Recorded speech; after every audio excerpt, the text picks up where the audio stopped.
Celci Nunes, Igor Guimarães, aqui do programa Giro de Notícias na Rádio CBN Salvador. Bom ter a companhia de novo da senhora, já tem algum tempo que a senhora não conversa aqui conosco, mas é sempre muito interessante esse bate-papo que a gente tem aqui na CBN Salvador. Boa tarde, doutora Celci.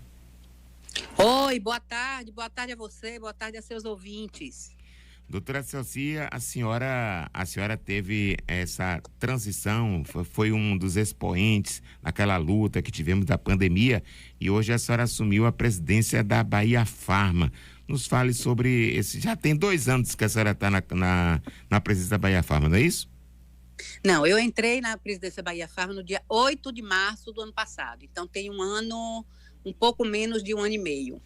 Só para que as pessoas possam ter um conhecimento maior, qual a função básica da Bahia Pharma no cenário baiano? Bom, antes de entrar nisso, eu queria só fazer uma correção da minha apresentação que me fez, que eu não sou nem conselheira estadual, nem federal de medicina. Eu já fui. Ah, certo. Eu já fui no passado.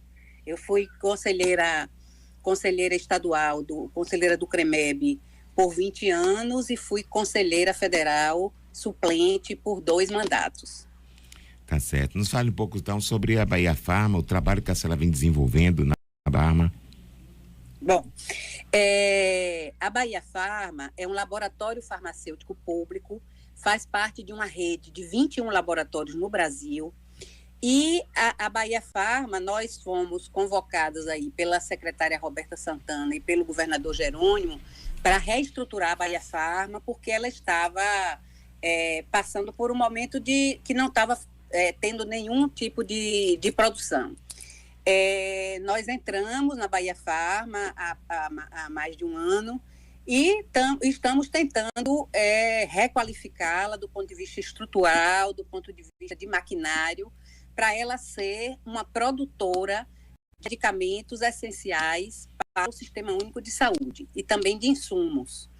Outra política importante da Bahia Pharma é a política de inovação científica, né? E nós, com isso, estamos fazendo uma parceria importante com a Secretaria de Ciência e Tecnologia do Estado da Bahia para montar um laboratório de pesquisa e desenvolvimento no Centro de Pesquisa da Bahia, que fica ali na Paralela. Então, nossos eixos principais são da produção, que aí eu vou falar um pouco quando você me permitir. Fique à vontade. E a parte de pesquisa e desenvolvimento. Já que a senhora quis que eu provocasse sobre a questão da produção, essa produção é voltada para atender o mercado interno ou também o mercado externo, a Bahia ou até fora daqui do Brasil? Pronto. Bom, no governo Lula, uma das prioridades do governo Lula e da ministra Nízia é tornar o complexo econômico industrial da saúde numa potência para a gente conseguir não depender tanto do exterior, né, para importações. 70% do que se consome no SUS de medicamento e de insumos são importados. Então, a missão, né, que a ministra Anísia nos deu é inverter isso. A gente produzir 70% dos nossos insumos no Brasil. E, para isso, está tendo um investimento grande nesse Complexo Econômico Industrial da Saúde, através do PAC e de projetos do Ministério da Saúde. A produção de medicamentos é através de parcerias de desenvolvimento de produtos. Então, você faz uma parceria com uma farmacêutica, que pode ser nacional ou internacional, e ela faz uma transferência de tecnologia de um produto. A gente começa de trás para frente, então a gente começa fazendo a embalagem secundária, né, que são as caixas, depois a embalagem primária, até chegar na transferência de tecnologia da produção do insumo, seja ele comprimidos, seja ele kits diagnósticos, que é uma área que a gente está propondo ao Ministério da Saúde entrar e já temos, inclusive, parceiros. Esses medicamentos que são caros, que são muitas vezes fornecidos pelo Estado através de liminares, esses medicamentos também a Bahia Pharma E tem planos de que possa produzir esse tipo de medicamento? Olha, é importante dizer que para participar dessas parcerias de desenvolvimento de produto, a gente precisa estruturar, eu vou chegar na sua pergunta, a gente precisa estruturar a fábrica. Para isso, nós submetemos 5 projetos ao Ministério da Saúde para estruturar uma fábrica de kits diagnósticos de testes rápidos. Doutora e para isso nós temos... Doutora, vou precisar interrompê-la agora, porque a gente vai para um repórter nacional que a gente precisa cumprir isso aqui e voltamos em 3 minutos, a gente dando continuidade a essa linha de raciocínio da senhora, tá bom? Combinado. 3 minutinhos só, é rapidinho. Volta aqui com o nosso giro de notícias aqui na Rádio CBN, hoje batendo papo com a doutora Celci Nunes, ela que é presidenta da Bahia Farma, batendo um papo aqui conosco. Doutora, eu terminei precisando interrompê-la quando eu estava questionando sobre a questão dos medicamentos que são entregues de forma judicial, só através de liminar da justiça e distribuir aqui na Bahia. Aí eu estava falando que a gente precisa estruturar a nossa planta para entrar nas possibilidades de parceria de desenvolvimento de produtos, né? Alguns medicamentos judicializados, eles têm patente. Então, a gente não pode entrar, patente vence em 3 anos, porque o prazo das parcerias é de 5 anos, das parcerias de desenvolvimento de produto. Então, tem alguns que a gente pode entrar, tem outros que a gente não pode entrar, porque tem patente vigente por mais de 3 anos, e quem define exatamente os medicamentos que a gente vai fabricar, a gente faz as propostas para o Ministério da Saúde, e essa definição vem do Ministério da Saúde, junto com a gente e com os parceiros. Ok. Doutora Celci, a senhora acompanhou de perto a eleição que aconteceu no Conselho Federal de Medicina, que terminou elegendo o doutor José Irã da Silva Galo, e terminou com essa eleição, ela sendo extremamente polêmica. Disseram que o número de votos que apareceu lá na urna não foi o número de votos de médicos votantes. Outros não gostaram por questão de política mesmo, né, de viés, porque o doutor José Irã, ele foi um dos médicos que se posicionaram não a favor daquela vacina para a Covid. Como é que a senhora acompanhou esse processo, doutora? Olha, eu acompanhei de perto o processo de eleição do Conselho Federal de Medicina. Na verdade, foram eleitos 42 conselheiros, né? 21 efetivos e 21 suplentes. Inclusive, na Bahia também teve eleição. O presidente Irã foi, inclusive, candidato único pelo estado dele, que é o estado de Rondônia. E aqui na Bahia nós tivemos 4 chapas, ganhou a chapa ligada ao atual Conselho Regional de Medicina, mas assim, o que chocou muita gente é que muitos dos conselheiros que foram eleitos foram os conselheiros negacionistas da pandemia, negacionista da máscara, negacionista da vacina, e que propuseram o uso de medicamentos não efetivos para a Covid, ao exemplo de ivermectina e cloroquina. Então, isso foi que nos chocou, né? De forma, ficaram desmoralizados pela história. E o que a gente percebeu é que essas últimas gestões do CFM teve um alinhamento político-ideológico com a direita muito estreito, né? Coisa que a gente não via nas diretorias anteriores. Os médicos têm uma pluralidade enorme, você tem médico de direita, médico de esquerda, médico de centro, e a gente entende que essa pluralidade dos médicos tem que se refletir no Conselho Federal de Medicina. Mas foi feita uma politização imensa, inclusive com a mesma coisa que aconteceu nas eleições, fake news e tal, e esse processo está sendo questionado por algumas chapas, principalmente as chapas de São Paulo, do Rio de Janeiro, do Distrito Federal, porque teve inconsistências grandes, né, na eleição. Inclusive, isso que você falou, o fato de você ter um número maior de votos do que o número de médicos inscritos.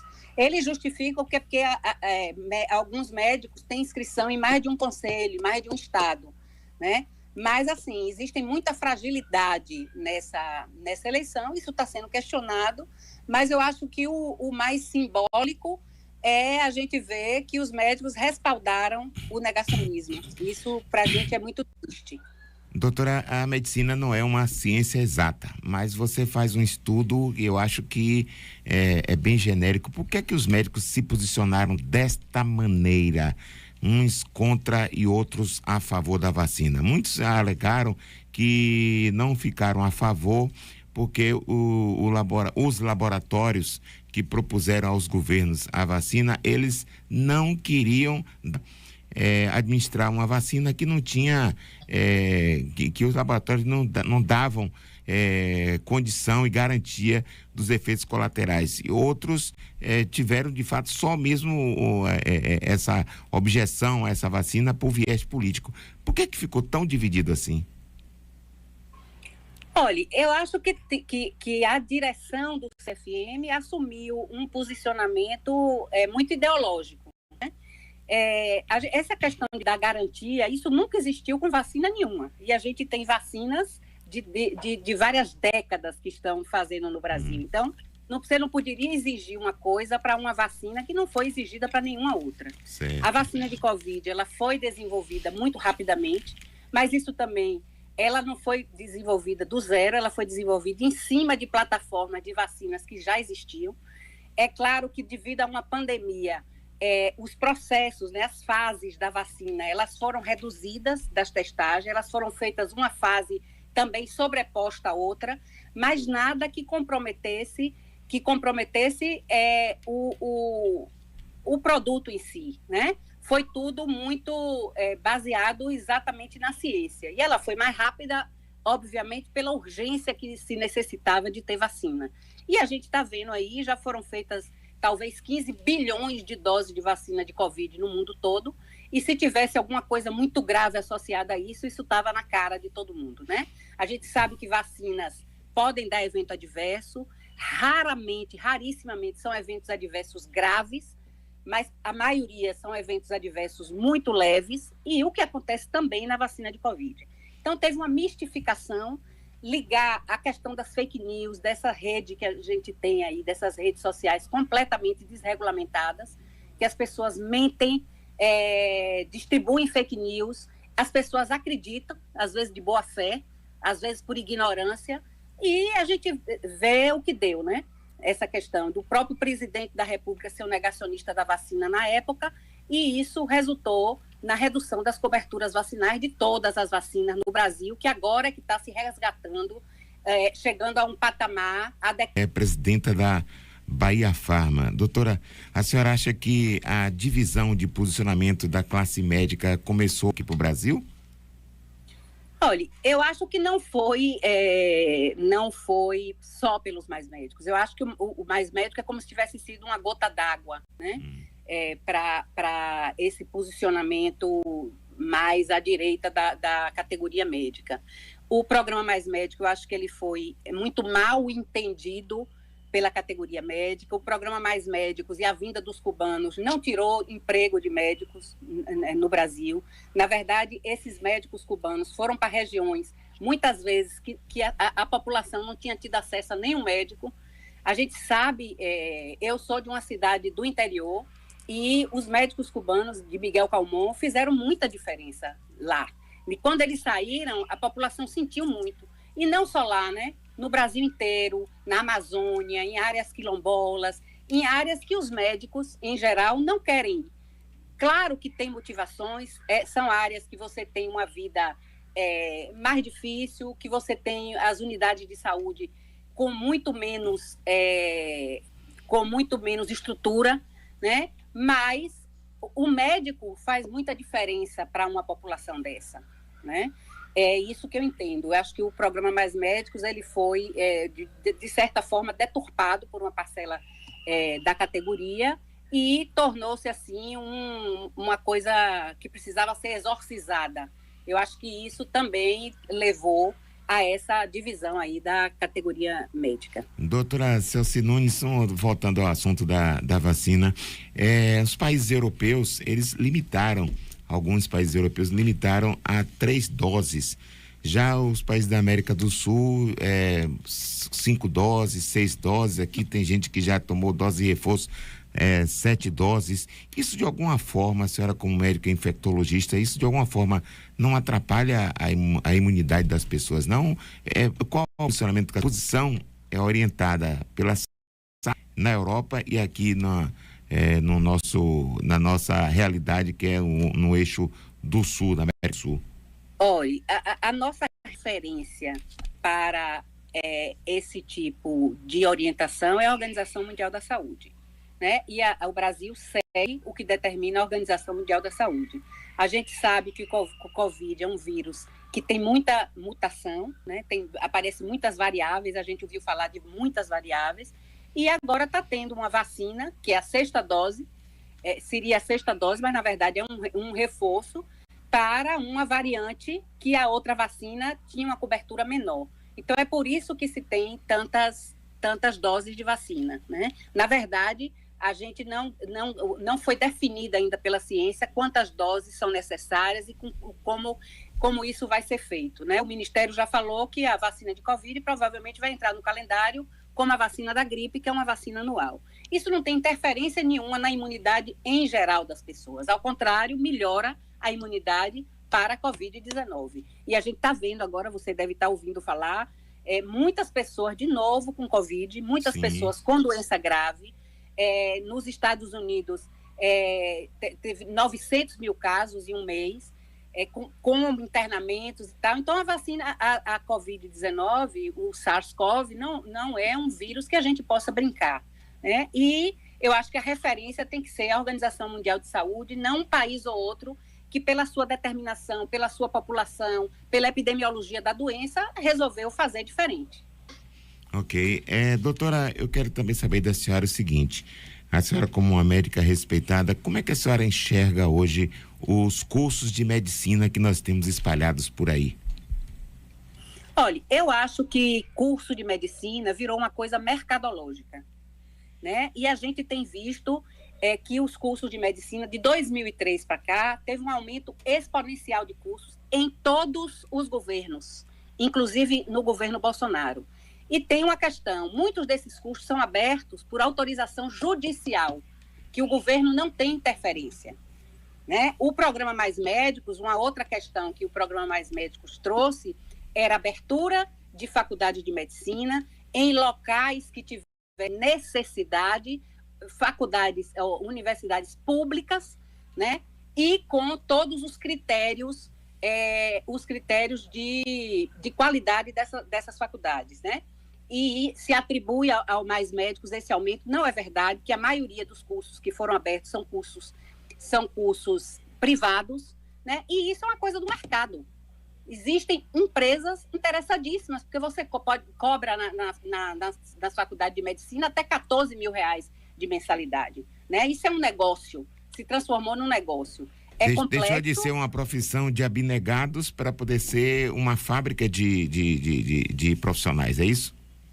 Com certeza. E, assim, as pessoas que são, meus colegas médicos que são professores dessas escolas, muitas privadas, com essas mensalidades altíssimas, dizem que muitos alunos estão lá para mostrar um diploma para a família, não por ter uma vocação para ser médico, né? E a medicina é uma profissão que precisa de vocação, porque é uma profissão que tem muitos sacrifícios na vida pessoal, né? Das pessoas, de passar finais de semana trabalhando, muitos plantões, etc. Então, não é uma profissão para as pessoas que querem fazer apenas para ter um diploma na mão. O governo federal... Isso é extremamente complicado. O governo federal, doutora Celci, será que tem condições de fazer alguma coisa para poder barrar essa proliferação de faculdades de medicina? Eu acho que tem, né? O Ministério da Saúde está tentando fazer definições, já faz isso, fiscalização dos cursos, mas tem essa brecha que a gente está vendo que está sendo utilizada por muitas faculdades, que é autorização judicial, que isso se sobrepõe, inclusive, ao próprio governo. que a senhora acha desses cursos de medicina, como por exemplo no Paraguai, na Bolívia, que as pessoas fazem e vêm para cá? O que é que tem diferente lá para vir para cá, para poder os profissionais que começam a querer atuar aqui só tem que passar pelo processo do revalida? O que a senhora acha? Olha, eu acho que isso acontece no mundo todo. Eu não vou entrar no detalhe de se as faculdades são boas ou são ruins, porque eu sei que existem faculdades boas e ruins nos lugares. Mas as pessoas que se formam num país para exercer a profissão em outro, eles precisam passar por uma revalidação, uma comparação dos currículos, uma prova, a questão epidemiológica varia muito de país para país. Então, eu acho que o revalida é uma coisa extremamente importante para as pessoas fazerem, né? Para as pessoas que querem exercer a medicina no Brasil e que se formou em outro lugar, em qualquer lugar do mundo, eu acho que isso é importante de ser feito. Me recordo que da última vez que a senhora deu entrevista aqui para mim, a senhora estava no Couto Maia, e nós fizemos isso por 2 vezes aproximadamente, foi aquele período de pandemia, aquele sufoco danado. Como é que a senhora enxerga a saúde hoje em Salvador, a saúde hoje no estado da Bahia? Olha, eu acho que a gente deu grandes saltos na saúde, né? Do governo Wagner para cá foram inaugurados muitos hospitais na Bahia inteira. A gente não sabe hoje como era que a Bahia existia a saúde sem essas novas unidades. Foram criadas policlínicas, mas a gente sabe de uma coisa que é muito importante, que é a saúde básica, né? As estratégias de saúde da família, que é um programa do governo federal importantíssimo, inclusive para você evitar que uma pessoa progrida a sua doença e que vá precisar de uma regulação, de um hospital. Isso é importantíssimo. A gente sabe que Salvador tem uma cobertura ainda baixa de saúde da família, tem muitas equipes de saúde da família incompletas. Isso, claro que em Salvador e em vários municípios do Brasil. Então, assim, a estruturação para atingir 100% da população na cobertura das unidades básicas de saúde são extremamente importantes para a gente fazer a prevenção de complicações de doenças e de complicações de doenças. Então, eu acho que isso é uma coisa extremamente importante e que todos os municípios, a gente está agora numa época que vai ter eleição municipal, que a população precisa ter isso em mente quando for votar, né? Qual é a perspectiva, quais são as propostas dos candidatos para o Sistema Único de Saúde, né? E para aumentar essa cobertura da saúde da família, que tem médico, tem dentista, tem agente comunitário de saúde, tem o pessoal da enfermagem, tem vacina, tem especialidades. Então, se isso funcionasse a contento, a gente teria muito menos problemas lá na ponta, nos hospitais, na regulação e etc. A Bahia Farma tem aberto ou previsão de abertura de processo de seleção para profissionais, o farmacêutico, o biomédico, como é que está a situação? Nós já fizemos seleção recentemente, certo. A partir de março nós fizemos uma seleção através do Cine Bahia, né? Recebemos, o Cine Bahia faz uma pré-qualificação dos candidatos com a vaga que a gente encaminha, e a gente faz uma seleção posterior dos candidatos, com um barema lá, com todos os critérios. A gente tem feito isso e, com certeza, nós vamos fazer novas seleções, porque a Bahia Farma vai ampliar muito com esses recursos que vai receber do Ministério da Saúde. Eu já nem me recordo se eu falei, a gente mandou 5 projetos. Sim. E foram aprovados os 5. O Ministério aprovou 222 milhões para a Bahia Farma se requalificar do ponto de vista estrutural. E é claro que no momento que a gente começar a produção desses medicamentos e desses kits, nós vamos precisar de muito mais gente. Aí, no caso, porque a Bahia Farma fica ali no CIA, não é isso? Fica no CIA, em Simões Filho. A intenção é descentralizar ou esse investimento vai ser para poder melhorar ainda mais a estrutura? Não, nós temos uma estrutura muito grande, uma estrutura boa, né?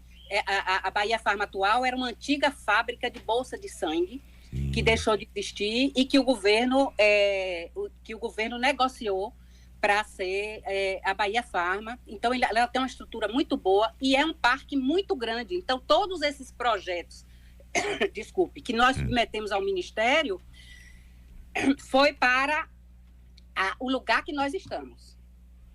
Tá bom, doutora Celci, muito obrigado pela sua participação, gostamos muito do contato e não desapareça não, viu? Quero mais participação da senhora aqui, os microfones da CBN estão abertos para a senhora e também para a Bahia Farma, tá bom? Tá, muito obrigado, é um prazer, eu não estou sumida não, quando precisarem, quando quiserem me chamem. Vou abusar, um abraço sim. para todo mundo aí, para os ouvintes. Valeu, querida. Tá aí a doutora Celci Nunes, presidente da Bahia Farma, batendo esse papo aqui conosco. 4 horas.